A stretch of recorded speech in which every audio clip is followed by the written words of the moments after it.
Hello, everyone. Welcome to Chemistry 1, where we're going to be going over the topic of molecular mass calculation. And this video is going to cover difficult practice problems. And in this case, it's only difficult because our molecules are significantly bigger than the molecules that were in the first video where I labeled them easier. And they'll get a little bit bigger than these first two molecules, as you'll see later on in the video.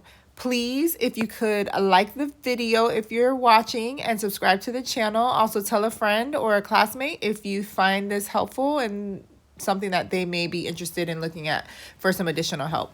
All right, so the first problem has actually 3 elements composed in this molecule.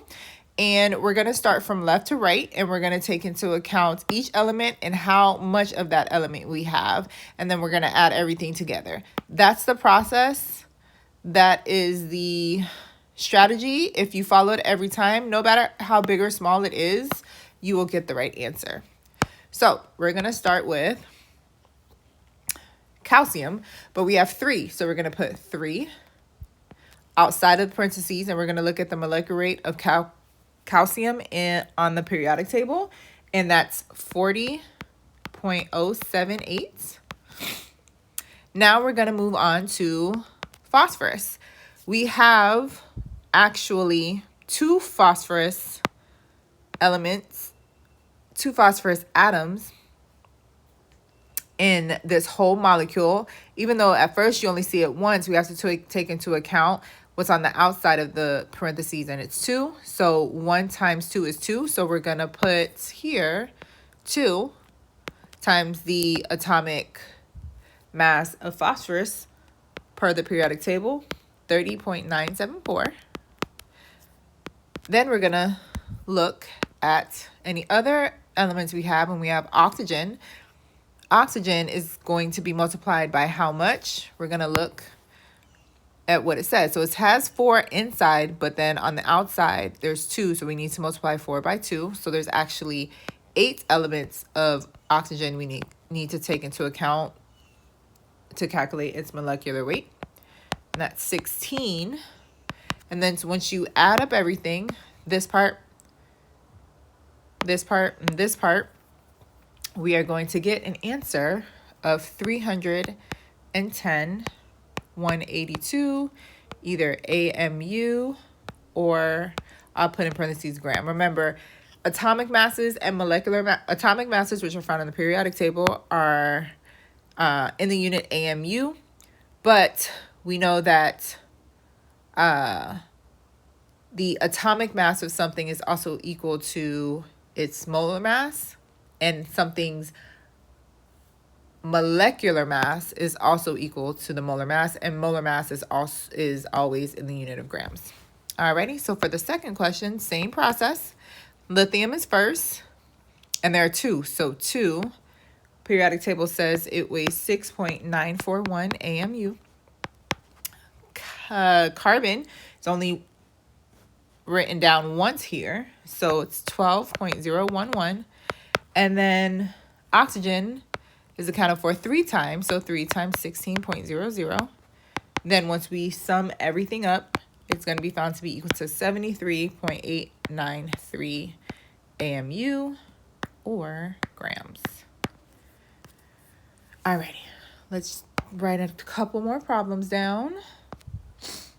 We have C19H38O, oxygen. And then we have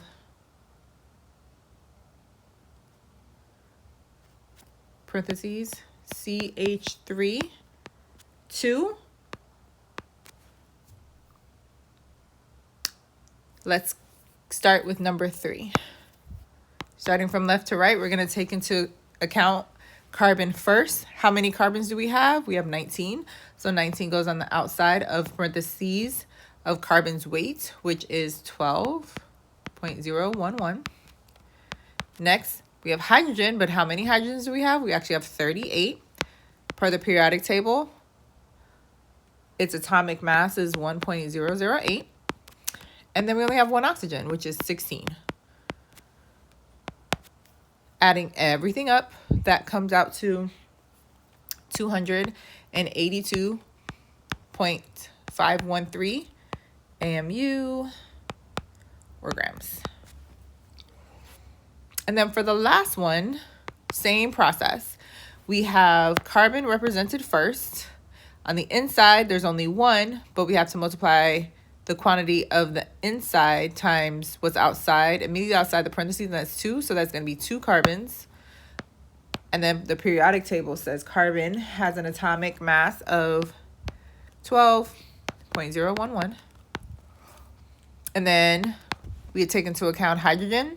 Inside there are 3 multiplied by what's immediately outside the parentheses is 2. So there's going to be 6 hydrogens accounted for. And its molecular weight is 1.008. Then we have sulfur. There's only 1. So that is accounted for to be 32.066. And then 1 oxygen, which is 16.00. When we add everything up, it comes out to 78.136 AMU or grams. Now, like I did in the last video, I just want to visually show you everything that's accounted for. That's the way you can check your work. Here, this is 2 carbons, and we have 2 carbons. Then this is 6 hydrogens. We have 3 times 2, 6, and hydrogen. Just 1 sulfur and just 1 oxygen. For number 3, it was 19 carbons, 38 hydrogens, and 1 oxygen. And these first 2, we had 2 lithiums, 1 carbon, and 3 oxygens. And then this first one, we had 3 calciums, 2 phosphoruses, and 8 oxygens. Hope this was helpful to you guys. If you have any questions, feel free to leave the question in the comments, and I'll see you guys next video.